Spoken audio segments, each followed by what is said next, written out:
Hello everyone, I hope you all are fine at your home. So बच्चों, जो हमारा last lecture में हमने इलेक्ट्रोकेमिकल सेल, जिसको आप गैल्वेनिक सेल और वोल्टेक सेल भी बोलते हैं, उसके बारे में पढ़ा था। ठीक है, अगर इलेक्ट्रोकेमिकल सेल हम लोगों ने वहां जो इलेक्ट्रोकेमिकल सेल के बारे में पढ़ा था, उसमें जो सेल्स मेटल रोड हमने ली थी, वो ली थी कॉपर की और जिंक की। जिसमें जो हमारा जो जिंक था वो क्या क्या था, एनोड था, और जो हमारा कॉपर था वो क्या था, कैथोड था। अब ऐसा जरूरी नहीं है कि हमेशा जिंक और कॉपर की ही मेटल रोड ली जाती है, डिफरेंट डिफरेंट मेटल्स की हम रोड ले सकते हैं, है ना। ये बात हम ऑलरेडी कर चुके थे। इस तरीके से क्या है, कुछ देखिए, और ऐसा भी जरूरी नहीं कि जो कॉपर है वो हमेशा कैथोड का ही काम करे। फॉर एग्जाम्पल, अगर मैं मेटल रोड लेती हूँ कॉपर की और सिल्वर की, अगर इसकी इलेक्ट्रोकेमिकल सेल बनाऊं तो यहाँ पर जो कॉपर होगा वो बच्चे एनोड का काम करेगा, और जो आपका सिल्वर होगा वो कैथोड की तरह काम करेगा। तो क्या होता है, वो डिपेंड करता है किस पर, मेटल टू मेटल रिएक्टिविटी इन पर डिपेंड करती है। ठीक है, वो किस तरीके से होगी वो आपको धीरे धीरे करके समझ में आती चली जाएगी। तो आज का जो हमारा टॉपिक है वो है इलेक्ट्रोड पोटेंशियल। अगर इलेक्ट्रोड पोटेंशियल वो कहां से जनरेट हुआ, इलेक्ट्रोकेमिकल सेल में जब हम बार बार बातें कर रहे थे वहीं से निकल के आया था। अब क्वेश्चन कई बार पूछते हैं बच्चे, इलेक्ट्रोकेमिकल सेल का मोस्टली अगर यूज की बात करें तो एक्सटेंसिवली यूज कहां पर होता है, सॉल्यूशन के पीएच को डिटरमाइन करने में। ठीक है, सॉल्युबिलिटी प्रोडक्ट आप लोगों ने सुना होगा, इक्विलिब्रियम कांस्टेंट, इन सबको डिटरमाइन करने में, और काफी थर्मोडायनेमिक प्रोसेस है जहां पर हम इलेक्ट्रोकेमिकल सेल्स का यूज करते हैं। अब जब हम कल जो था हमारा जो लास्ट लेक्चर था, उसमें जब बार बार इलेक्ट्रोड पोटेंशियल वर्ड का यूज कर रहे थे, किसमें, इलेक्ट्रोकेमिकल सेल्स को पढ़ते हुए, तो आज हम बात करेंगे कि इलेक्ट्रोड पोटेंशियल एक्चुअल में होता क्या है। देखो बच्चों, जो हम इलेक्ट्रोकेमिकल सेल में हम लोगों ने पढ़ा कि आपके पास में दो कंटेनर थे। एक कंटेनर क्या था आपका, यहाँ पर एनोड जो था वो यहाँ पर क्या हो रहा था, ऑक्सीडेशन हो रहा था, और जो आपका जहां पर कैथोड आप जिसको बोल रहे थे वहां पर क्या हो रहा था, रिडक्शन हो रहा था। और ऑक्सीडेशन का मतलब यहाँ पर हमने इन दी फॉर्म ऑफ इलेक्ट्रॉन्स क्या कहा था, लॉस ऑफ इलेक्ट्रॉन हो रहा था। और यहाँ पर जो मेटल रोड थी वहां पर क्या हो रहा था, गेन ऑफ इलेक्ट्रॉन हो रहा था। ठीक है, तो वो जो चेंजेस आ रहे थे वो हम अब डिस्कस करेंगे। देखिए, रोड्स में किस किस तरीके के चेंजेस आ सकते हैं, यहाँ पर मैंने कुछ पहले से ड्रॉ करके रखा हुआ है। ठीक है, तो देखिए, इसको एक बार के लिए स्किप कर देते हैं, छोड़ देते हैं, मैं लास्ट में बताऊंगी। इन दोनों की बात करते हैं। वहां पे हम लोगों ने दो चीजें देखी। देखो, अब ये आपकी क्या है, मेटल रोड है। ठीक है, अच्छा, और यहां पर जो क्या है, ये सॉल्यूशन है। ये सॉल्यूशन किसका है, ये सॉल्यूशन है जो भी आपने मेटल लिया है, ठीक है, उसी का क्या होगा, इलेक्ट्रोलाइट होगा। जो मेटल की आपने रोड ली है उसी का क्या होगा, इलेक्ट्रोलाइट होगा। दैट मीन्स, अब इलेक्ट्रोलाइट क्या होता है, आयंस की फॉर्म में होती है, यानी कि वही मेटल आयंस आपको यहाँ पर मिलेंगे। अब डिपेंड करता है, मैंने एन पॉजिटिव लगा दिया, डिपेंड करता है कि कितना कौन सा मेटल लिया है उसके ऊपर क्या चार्ज होगा। ठीक है, इतनी बात समझ में आई। जो मेटल आपने लिया है, इलेक्ट्रोलाइट भी उसी मेटल का ही होना चाहिए, मेटल आयन उसी के होने चाहिए। तो यहाँ पर ये जो वाला जो केस दिखाई दे रहा है, इसमें ये आपके पास में मेटल रोड है। ये जो सॉल्यूशन है इसके अंदर मेटल आयन प्रेजेंट होंगे। मान लीजिए अगर कॉपर है तो कॉपर सल्फेट, तो कॉपर 2 पॉजिटिव इधर मिलेंगे। तो इसके अंदर क्या हुआ, मेटल आयन ने इलेक्ट्रॉन ले लिए, मेटल आयन ने इलेक्ट्रॉन लिए। अब ये मेटल आयन कौन सा है, जो सॉल्यूशन के अंदर है। मान लीजिए सॉल्यूशन आपने कॉपर सल्फेट का लिया, तो किसके मिलेंगे, कॉपर 2 पॉजिटिव के मिलेंगे इधर। ठीक है, ये क्या है, मेटल आयन, किसका, इलेक्ट्रोलाइट का। इसने इलेक्ट्रॉन लिए। इलेक्ट्रॉन कहां से लिए इसने, जो रोड था मेटल, जो आपने मेटल की रोड लिए उससे इलेक्ट्रॉन ले लिए। ठीक है, इससे इलेक्ट्रॉन लिए और किस में कन्वर्ट हो गया, मेटल में कन्वर्ट हो गया, और इस मेटल के ऊपर क्या हो गया बच्चे, डिपॉजिट हो गया। तो इसकी वजह से क्या हुआ, इसके ऊपर पॉजिटिव चार्ज आ गया।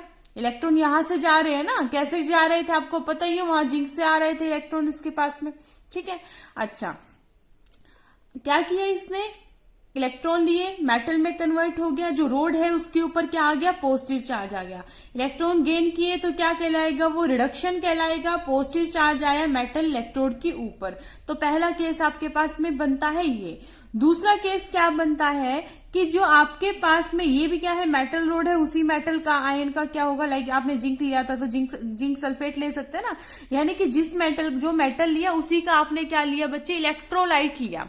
ठीक है। तो यहां पर आपके पास में मेटल आयन प्रेजेंट, इस मेटल, अब क्या हुआ, जो मेटल रोड थी इसमें से मेटल ने इलेक्ट्रॉन लूज करा दिए, जैसे जिंक ने कराए थे। मेटल ने क्या किया, इलेक्ट्रॉन लॉस कर दिए और किस में कन्वर्ट हो गए बच्चे, मेटल आयन में कन्वर्ट हो गए। ठीक है, इस वाले केस में क्या हुआ था, दैट मेटल आयन ने इलेक्ट्रॉन्स लिए थे और किस में कन्वर्ट हो गया था, मेटल में।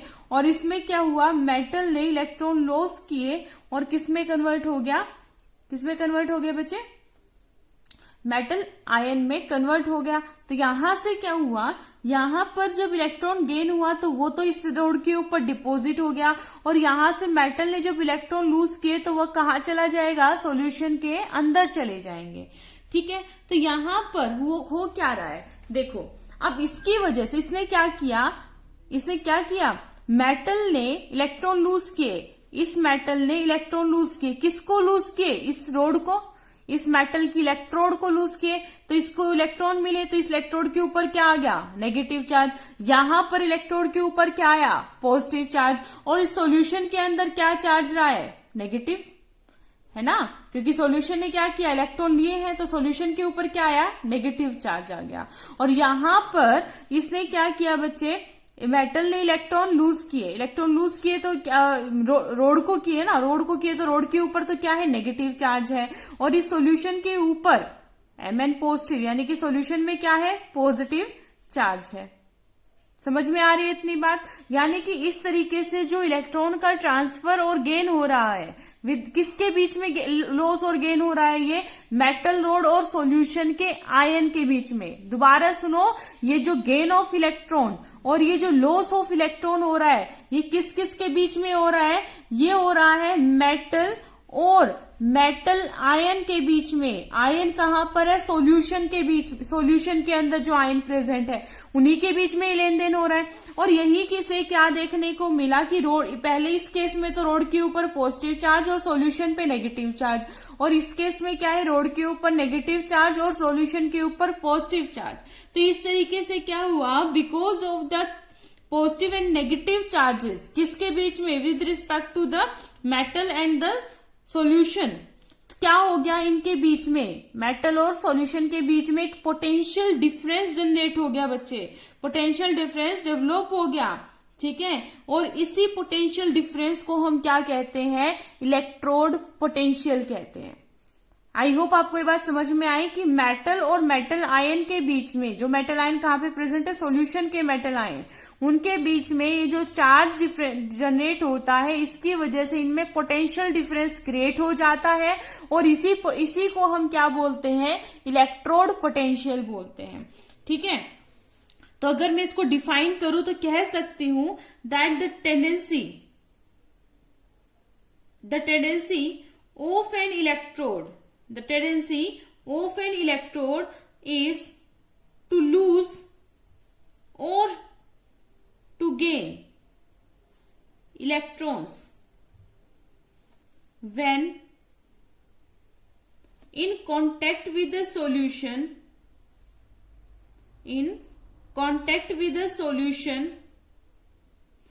of its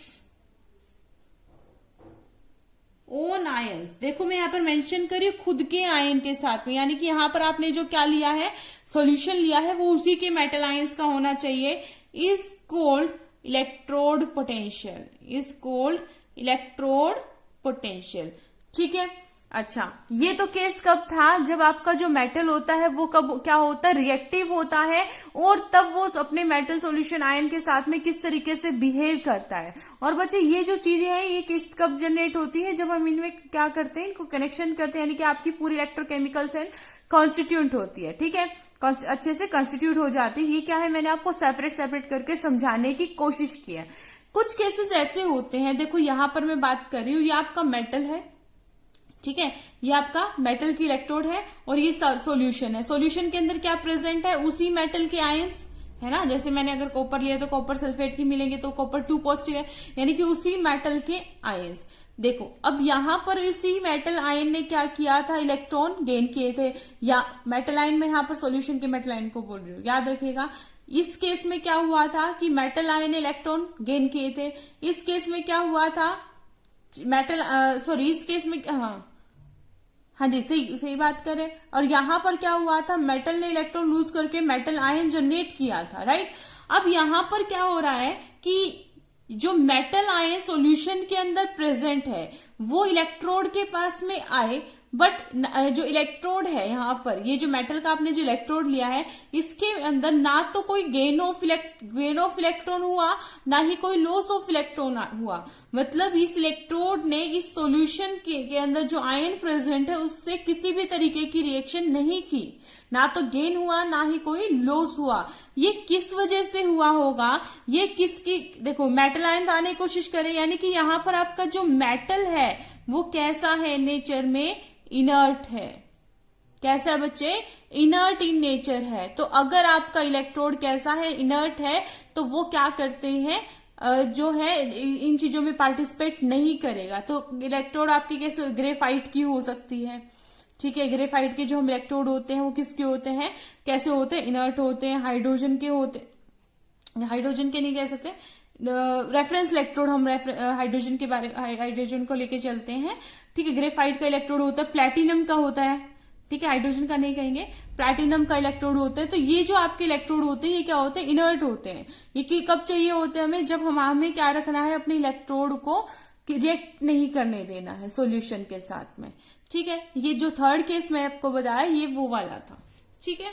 तो इलेक्ट्रोड पोटेंशियल आप लोगों को समझ में आया। अब देखिए मैं नेक्स्ट टर्म, पहला ये वाला जो केस, यहां पर हमने क्या कहा, रिडक्शन हुआ, गेन ऑफ इलेक्ट्रॉन हुआ, यहां पर लॉस ऑफ इलेक्ट्रॉन हुआ, इसको मैंने क्या कहा, ऑक्सीडेशन, ठीक है। इस ऑक्सीडेशन वाले केस में हुआ क्या है, इसमें मेटल किस में चेंज हो गया, मेटल आयन में चेंज हो गया, मेटल आयन में चेंज हो गया। तो कह सकते हैं that the tendency of the metal to change into ions is commonly known as, क्या कहलाता है बच्चे, ये इलेक्ट्रोलिटिक सॉल्यूशन प्रेशर, ठीक है। यानी कि मेटल का मेटल आयन में कन्वर्ट होना, इसको हम क्या कह सकते हैं, इलेक्ट्रोलिटिक सॉल्यूशन प्रेशर। अच्छा, इस केस में क्या हुआ, रिडक्शन हुआ है, गेन ऑफ इलेक्ट्रॉन हुआ है। तो ऐसे केसेस जहां पर मेटल आयन डिपॉजिट हो जाता है किसके ऊपर, मेटल के ऊपर, यही तो हुआ ना, कॉपर 2 पॉजिटिव इलेक्ट्रॉन लिया, फिर मेटल ने इलेक्ट्रॉन लिया और मेटल बन गया और इसके ऊपर डिपॉजिट हो गया। तो ऐसे केसेस जहां पर हम कह सकते हैं that metal ion deposit on metal producing positive charge on metal, है ना, this tendency is known as osmotic pressure. ये क्या कहलाता है बच्चे, ऑस्मोटिक प्रेशर कहलाता है। Got it. तो ये तो हमने बात की। अब देखो हम पढ़ क्या रहे, इलेक्ट्रोड पोटेंशियल। ये इलेक्ट्रोड पोटेंशियल यहां भी हम लोगों ने देखा जब रिडक्शन हो रहा था, और जब ऑक्सीडेशन हो रहा था यहां भी हम लोगों ने देखा, ठीक है। तो इलेक्ट्रोड पोटेंशियल कितने, अब यहां पर तो किसी तरीके का पोटेंशियल डिफरेंस जनरेट हुआ ही नहीं, 2 तरीके का पोटेंशियल डिफरेंस जनरेट हुआ। अगर ऐसे इलेक्ट्रोड जहां पर ऑक्सीडेशन हो रहा है और वहां पर अगर आपको इलेक्ट्रोड पोटेंशियल देखने को मिला तो उसको हम कहते हैं ऑक्सीडेशन पोटेंशियल। क्या कहते हैं बच्चे, ऑक्सीडेशन पोटेंशियल उसको हम कहते हैं। ऐसे इलेक्ट्रोड जहां पर रिडक्शन हो रहा है और पोटेंशियल डिफरेंस क्रिएट होने को मिला आपको, ठीक है, तो उसको हम क्या कहते हैं, रिडक्शन पोटेंशियल। वो पोटेंशियल क्या कहलाता है, रिडक्शन पोटेंशियल कहलाता है। और ये दोनों क्या होते हैं, एक दूसरे के जस्ट अपोजिट होते हैं, जस्ट अपोजिट होते हैं। फॉर एग्जाम्पल मैंने कह दिया कि भाई कोई इलेक्ट्रोड है, उस इलेक्ट्रोड का रिडक्शन पोटेंशियल कितना है, -0। चलो ऑक्सीडेशन, चलो बात करते हैं ऑक्सीडेशन पोटेंशियल की, कि भाई आपके पास में कोई इलेक्ट्रोड है, उसका ऑक्सीडेशन पोटेंशियल कितना है, 0.4 वोल्ट। तो इसका रिडक्शन पोटेंशियल कितना होगा, वो होगा -0.4 वोल्ट। तो हम यहाँ पर कह सकते हैं that both are reverse of each other. क्या होगा? Both are reverse of each other.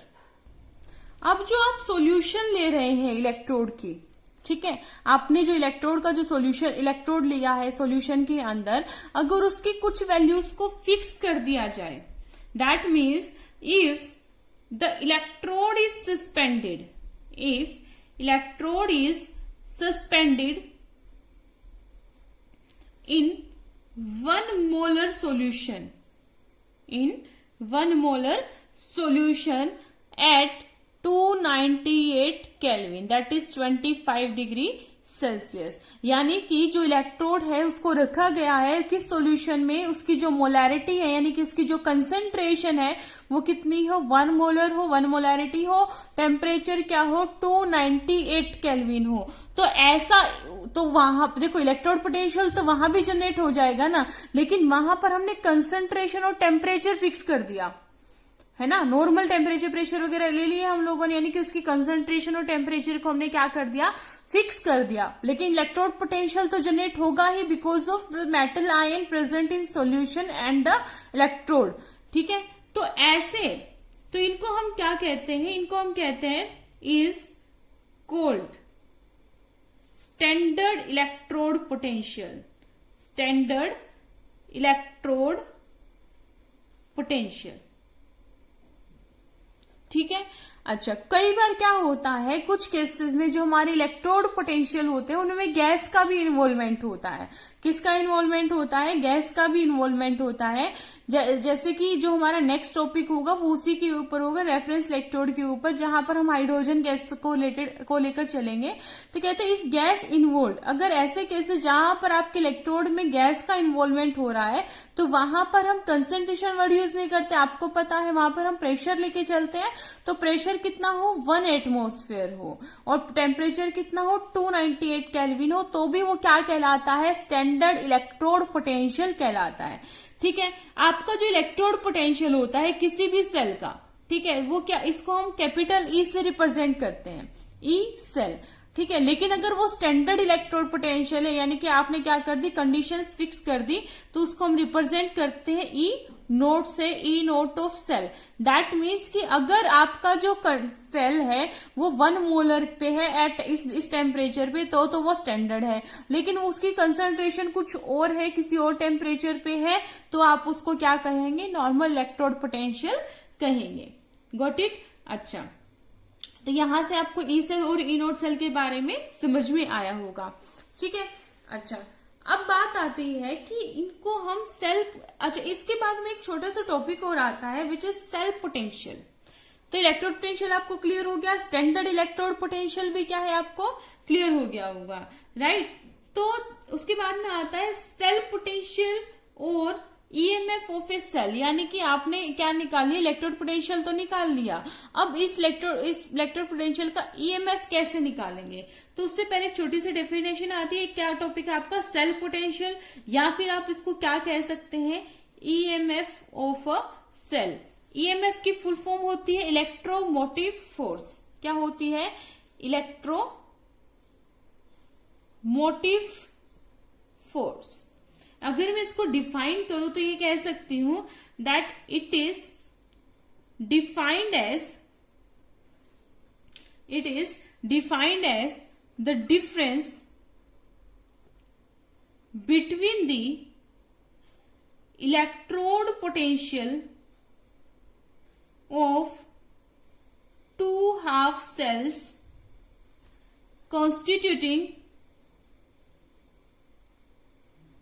an electrochemical cell. ठीक है, इस जो आपके क्या होता है, जो सेल्फ पोटेंशियल होता है बच्चे, इसको हम सेल्फ वोल्टेज भी बोल सकते हैं। क्या बोल सकते हैं? सेल्फ वोल्टेज भी बोल सकते हैं, और ईएमएफ तो हम इसको बोलते ही है। ईएमएफ की फुल फॉर्म में आपको बता चुकी हूं क्या होती है, इलेक्ट्रोमोटिव फोर्स। ठीक है, दोबारा देखिए डेफिनेशन क्या कहते हैं, it is defined as a difference between the electrode potential of the, यानी कि देखो अभी आपने देखा कि एक जगह पर ऑक्सीडेशन हो रहा था, दूसरी जगह पर क्या हो रहा था, रिडक्शन हो रहा था, और चाहे ऑक्सीडेशन है चाहे रिडक्शन है, इलेक्ट्रोड पोटेंशियल तो दोनों में देखा हम लोगों ने, अच्छे से देखा कि इलेक्ट्रोड पोटेंशियल जनरेट हो रहा था।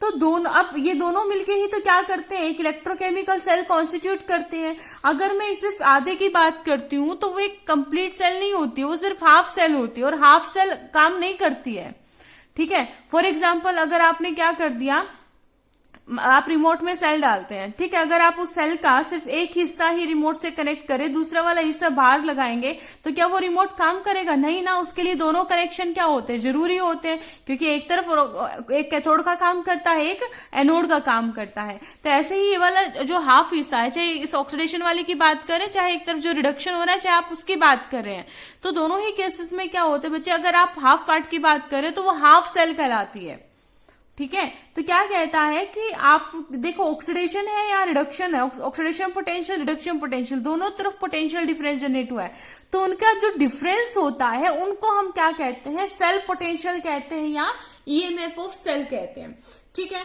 तो ओवरऑल तो क्या कहा गया था कि जो टोटल ईएमएफ होता है, ठीक है, जो टोटल ईएमएफ होता है सेल का, वो किसके इक्वल होता है, ई ऑफ सेल होता है, ई ऑफ किसके इक्वल होगा, जहां पर ऑक्सीडेशन हो रहा है, ऑक्सीडेशन किस पे हो रहा था, एनोड, यानी कि जहां पर क्या हो रहा है, ऑक्सीडेशन हो रहा है, प्लस में ई ऑफ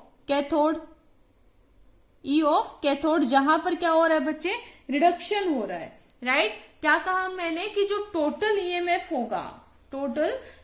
होगा वो किसके इक्वल होना चाहिए, किसके इक्वल होना चाहिए, ई ऑफ एनोड। अगर मैं किस स्टैंडर्ड कंडीशन लेकर चल रही हूं तो ये हो जाएगा, ठीक है, स्टैंडर्ड कंडीशन पे ये हो जाएगा, तो एनोड प्लस में कैथोड के इक्वल होना चाहिए, ठीक है। एनोड पर क्या है आपका, ऑक्सीडेशन पोटेंशियल है, ठीक है, और कैथोड पे आपका क्या हो रहा है, रिडक्शन पोटेंशियल हो रहा है ना। ये क्या है आपका, कैथोड है, और ये क्या है आपका, एनोड है। बात तो ये हुई थी कि ये क्या होंगे, एक दूसरे के, इनसे डिफरेंस ही आने वाला है, क्योंकि एक दूसरे के क्या है, रिवर्स है।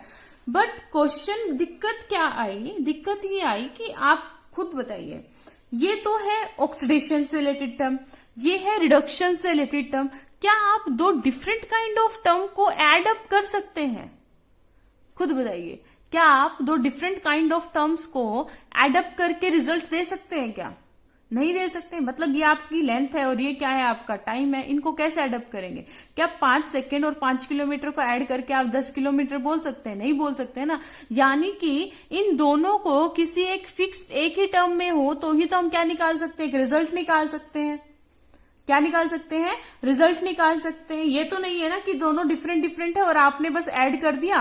क्या 5 किलोमीटर 5 सेकंड को ऐड कर सकते हैं, माइनस कर सकते हैं? नहीं कर सकते हैं। हाँ, अगर आपने यूनिट कन्वर्ट कर दी किसी एक की किसी भी तरीके से, मान लीजिए, तो हम मतलब दोनों ही यूनिट किलोमीटर में लाऊं या फिर दोनों ही यूनिट में सेकंड में लेके आऊं, किसी भी तरीके से, मतलब ठीक है, तो ये पॉसिबिलिटी बन सकती है। तो इसके लिए तो दिक्कत तो ये आ गई। तो मैंने क्या किया, दोनों को रिडक्शन पोटेंशियल में कन्वर्ट करके आंसर दे दिया। अब मेरी एक फ्रेंड बैठी थी, उसने क्या कर दिया, दोनों को ऑक्सीडेशन पोटेंशियल में कन्वर्ट करके क्या कर दिया, रिजल्ट दे दिया। अब दोनों के रिजल्ट अलग अलग आ रहे हैं। भाई मैंने तो कह दिया कि भाई सर मेरा तो जो आंसर आ रहा है वो आ रहा है 0.5 वोल्ट, और मेरी फ्रेंड ने बोल दिया कि माइनस 0.5 वोल्ट आ रहा है। सर क्यों आ रहा था? क्योंकि मैंने तो जो आंसर दिया था वो रिडक्शन पोटेंशियल की फॉर्म में दिया था, दोनों इसको भी रिडक्शन पोटेंशियल में कन्वर्ट करके, और मेरी फ्रेंड ने किस में दे दिया, ऑक्सीडेशन पोटेंशियल। लेकिन दोनों गलत तो हम में से दोनों कोई नहीं था। लेकिन क्या होना था, पब्लिश तो एक ही चीज होनी थी, जो चीज आगे जानी थी, ठीक है, आगे जो पेजेस में जानी थी, तो उसमें क्या था, एक ही चीज आगे जानी थी ना। तो क्या हुआ, ये झगड़े इस तरीके के ना हो और क्या हो, आपके जो सेटलमेंट अच्छे से रहे, रिजल्ट क्या हो, ऐसा होना चाहिए, जो आपका रिजल्ट आप निकालते हैं वैसा होना चाहिए जो सबके लिए इक्वल हो। मतलब ये नहीं है कि 5 लोग अलग निकाल के देंगे, 5 लोग अलग। तो IUPAC जो हमारी मेन हेड है, जो केमिस्ट्री के लिए मेन जो चीजें होती है डिसाइड करती है, IUPAC ने क्या कहा कि जितने भी इलेक्ट्रोड पोटेंशियल को हम स्टडी करेंगे, उनको हम स्टडी करेंगे in the term of reduction potential, in the term of reduction potential. और हम लोगों को पता है that oxidation potential is reverse of reduction potential, यानी कि मैं कह सकती हूं कि अगर रिडक्शन पोटेंशियल है तो वो क्या होगा, नेगेटिव ऑफ ऑक्सीडेशन पोटेंशियल होगा, है ना। या फिर ऑक्सीडेशन पोटेंशियल है वो क्या होगा, नेगेटिव ऑफ रिडक्शन पोटेंशियल होगा। तो कन्वर्ट करना भी कुछ डिफिकल्ट नहीं था, लेकिन जितने भी आंसर आने चाहिए वो आपके रिडक्शन पोटेंशियल की टर्म में आने चाहिए। और बच्चे यहीं पर सबसे बड़ी कंफ्यूजन कर देते हैं बच्चे, इसकी आप लोग स्टडी अच्छे से नहीं कर पाते, वो आपको ऑक्सीडेशन पोटेंशियल में दे देता है क्वेश्चन को, ठीक है, लेकिन हमें किस पहले उसको कन्वर्ट करना होता है रिडक्शन पोटेंशियल में, फिर जाके उस क्वेश्चन को आगे सॉल्व करना होता है। तो हम यहां पर क्या कर देंगे, इसको E naught of cell is equal to, ये ऑक्सीडेशन पोटेंशियल क्या हो जाएगा, माइनस के E naught of reduction potential, क्योंकि ये क्या है एक दूसरे के रिवर्स। यहां पर क्या था, एनोड, प्लस में क्या आएगा, ई नोट ऑफ रिडक्शन पोटेंशियल, यहां पर क्या था, कैथोड। तो दोनों ही क्या आ गए, रिडक्शन पोटेंशियल की टर्म में आ गए। तो अगर मैं इस टर्म को रीअरेंज करूं तो इसको मैं कह सकती हूँ ई नोट ऑफ सेल, तो ये तो कंफर्म में दोनों रिडक्शन पोटेंशियल में है, तो E naught of cathode minus E naught of anode, और यही क्या है आपका ईएमएफ ऑफ द सेल। ये तो मैंने कैसा निकाला, स्टैंडर्ड निकाला। एक्चुअल में जो बच्चे स्टैंडर्ड वैल्यू होती है ये ऑलरेडी नोन होती है हर एक मेटल के लिए, ठीक है। हमें क्या निकालनी होती है, डिफरेंट कंसंट्रेशन पे हम इनकी वैल्यूज निकालते हैं। जैसे कि जिंक की जो वैल्यू होती है वो 0.76 होती है, 0.34 जो होती है वो कॉपर की होती है, ठीक है। तो ये वाली जो वैल्यूज होती है वो हमें नोन होती है, ठीक है, जिंक की होती है और इसकी होती है। तो इतने कंफ्यूज आप लोगों को नहीं होना है, ठीक है। तो ये तो क्या था, हम लोगों ने सेल पोटेंशियल के बारे में जाना। अगर फैक्टर्स की बात करें कि जो आपका ईएमएफ है वो किन किन फैक्टर्स पर डिपेंड करता है, फैक्टर क्या, कौन कौन से फैक्टर है जिनसे ईएमएफ में चेंजेस आ सकते हैं। तो पहला जो फैक्टर आता है वो आता है concentration of solution, concentration of solution in two half cell. जैसे बच्चे मैंने अभी आपको बताया, अभी मैंने कहा कि जो स्टैंडर्ड वैल्यूज होती है वो ऑलरेडी निकाली जा चुकी है, वो फिक्स है, ठीक है, क्योंकि स्टैंडर्ड वैल्यूज में हमें क्या करना था, 1 मोलर कंसंट्रेशन लेके चलनी थी एट फिक्स टेम्परेचर पे, ठीक है। फिक्स टेम्परेचर क्या है, 25 डिग्री सेल्सियस, 298 केल्विन। तो अगर मैं कंसंट्रेशन कम ज्यादा करूंगी तो ईएमएफ में तो चेंजेस आने ही है। तो जो सॉल्यूशन की जो कंसंट्रेशन है उस पर क्या करेगा, ईएमएफ डिपेंड करेगा। सेकेंडली किस पर डिपेंड करता है, nature of reactant, nature of reactant. Of course भी आपने कॉपर की रोड ली है, आपने सिल्वर की रोड ली है, आपने जिंक की रोड ली है, या आपने किसी और मेटल की रोड ली है, तो उस पर तो डिपेंड करेगा ही ना। क्योंकि वो अब मान लो आयरन है, तो आयरन क्या करेगा, क्या वो कॉपर के जैसा बिहेव करेगा, नहीं करेगा, वो डिफरेंट बिहेव करेगा। हो सकता है कि आयरन 2 इलेक्ट्रॉन भी रिलीज कर दे, आयरन 3 इलेक्ट्रॉन भी रिलीज कर दे, ठीक है। कोई और भी मेटल्स हो सकते हैं। तो इस तरीके से ये जो मेन 2 फैक्टर हैं जिस पर आपके क्या डिपेंड करती है, ईएमएफ डिपेंड करती है। तो एक छोटा सा एग्जांपल जो है न्यूमेरिकल है वो लेकर चलते हैं, जिससे आपको थोड़ी सी कंफ्यूजन है वो क्लियर हो जाए। अब देखिए ये क्वेश्चन है मेरे पास में, कहता है calculate the standard reduction electrode potential, standard, ठीक है, reduction electrode potential of chromium 3 positive to chromium electrode when the cell potential for the cell, ठीक है। सेल का जो इलेक्ट्रोड पोटेंशियल है वो तो कितना दिया हुआ, यानी कि टोटल जो सेल का दिया हुआ वैल्यू दी हुई है 0.34, ठीक है। और साथ में मुझे क्या दिया है, E naught of CD2 positive to CD दिया हुआ है 0.40 वोल्ट। सबसे पहले तो आपको सेल कन्वेंशन पढ़नी आनी चाहिए, सेल रिप्रेजेंटेशन जो हमने लास्ट लेक्चर में देखी थी, नहीं देखी है तो पहले आप वो सेल रिप्रेजेंटेशन देखिएगा, ठीक है। तो उसमें हम लोगों ने क्या देखा था, देखो हमने देखा था ये तो हमारा सोल्ट ब्रिज था, इस तरफ हमारा क्या था, एनोड, और इस तरफ हमारा क्या था, कैथोड। इसका मतलब क्या है कि जो क्रोमियम है वो किस में कन्वर्ट हो गया, क्रोमियम 3 पॉजिटिव में आफ्टर रिलीजिंग 3 इलेक्ट्रॉन, ठीक है। और यहां पर क्या हुआ है, जो कैडमियम है, कैडमियम और क्रोमियम के इलेक्ट्रोड्स लिए, इस बार मेटल चेंज है, देखो ना, कैडमियम ने क्या किया, 2 इलेक्ट्रॉन्स लिए और किस में कन्वर्ट हो गया बच्चे, कैडमियम, ठीक है, किस में कन्वर्ट हो गया, कैडमियम में कन्वर्ट। तो यहां से तो ये क्लियर ही है ना, यहां पर क्या हो रहा है, ऑक्सीडेशन हो रहा है, लॉस ऑफ इलेक्ट्रॉन है, यहां पर क्या हो रहा है, रिडक्शन हो रहा है। तो इतना तो वैसे भी डीप में नहीं जाना हमारे पास। तो इसने क्या पूछा, इलेक्ट्रोड पोटेंशियल पूछा है। तो मुझे पता है जो इलेक्ट्रोड पोटेंशियल होता है किसी भी सेल का, वो किसके इक्वल होता है, स्टैंडर्ड की बात कर रहे हैं तो ई नोट सेल कर देंगे। क्या अभी अभी देखा था, किसके इक्वल होगा, cathode minus anode, cathode minus anode. और सेल रिप्रेजेंटेशन में हमने देखा था कैथोड हमारे पास क्या था, ये था। इसने मुझे वैल्यू क्या दे रखी है, किसकी दे रखी है, कैडमियम की। कैडमियम क्या है, मेरा कैथोड। इसकी वैल्यू कितनी दे रखी है, 0.40, ठीक है।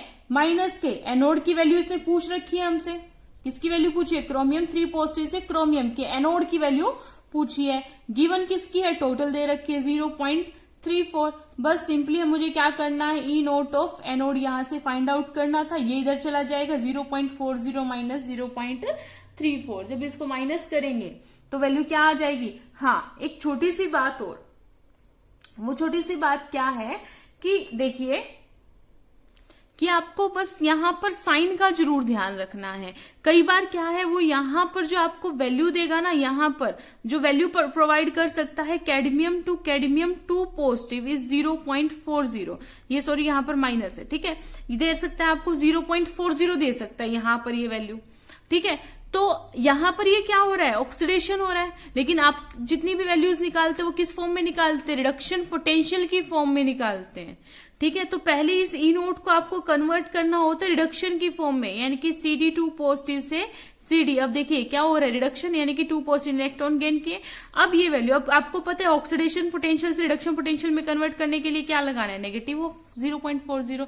चाहे ये वाली, अब ये वाली वैल्यू इसे मुझे दे नहीं रखी थी, तो यहां पर जो भी वैल्यू निकालेंगे, हम आंसर निकालेंगे, तो वो रिडक्शन पोटेंशियल की फॉर्म में ही निकल के आएगा, किसका, एनोड का। लेकिन अगर ये दो वैल्यू दी होती और दोनों वैल्यू अगर में से अगर आपकी कोई भी वैल्यू ऑक्सीडेशन पोटेंशियल की फॉर्म में दी होती, तो आपको फर्स्टली इसको क्या करना था, कन्वर्ट करना था, ठीक है। इधर ये नेगेटिव साइन था। अब जैसे ही हम इसको सोल्व करेंगे तो करेंगे तो क्या आएगा आंसर, -0.74 वोल्ट। ये आपका आंसर आ जाएगा। तो बहुत सिंपल क्वेश्चन है बच्चे, सिंपल फॉर्मूले पर है, एक बार प्रैक्टिस करने की जरूरत है। बस इस चीज का यहाँ पर ध्यान रखिएगा, ये वाली कंफ्यूजन आपके क्वेश्चन में नहीं होनी चाहिए, अदरवाइज आपका जो आंसर होगा वो रॉन्ग हो जाएगा, ठीक है। सो अभी तक के लिए इतना ही। जो हमारा नेक्स्ट लेक्चर होगा उसमें हम लोग एक रेफरेंस इलेक्ट्रोड के बारे में जानेंगे, और साथ ही जानेंगे कि सेल पोटेंशियल और पोटेंशियल डिफरेंस में क्या डिफरेंस है। आपने सेल पोटेंशियल पढ़ा, आपने क्या पढ़ा, पोटेंशियल डिफरेंस के बारे में सुना हुआ है, तो उनके बीच में एक बेसिक डिफरेंस क्या है, क्योंकि अगर उनकी डेफिनेशन की तरफ ध्यान दें तो थोड़ी बहुत मिलती जुलती है, तो बच्चे कंफ्यूज हो जाते हैं। तो वो हम नेक्स्ट लेक्चर में देखेंगे, और साथ में ही हम रेफरेंस इलेक्ट्रोड के बारे में जानेंगे कि एक रेफरेंस इलेक्ट्रोड क्या होती है और क्यों इसकी जरूरत होती है। टिल देन पढ़ते रहिए, अपना ध्यान रखिए। Thank you so much.